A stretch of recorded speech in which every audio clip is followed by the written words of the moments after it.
Hi there, another AQA A-Level Physics multi-choice question. If you want to choose a different question from the same topic, click on the information card over here.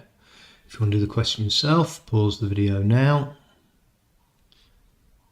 If you've got the answer A, well done. Okay, here's my explanation. In the circuit shown, a potential difference of 3 volts is across X and Y.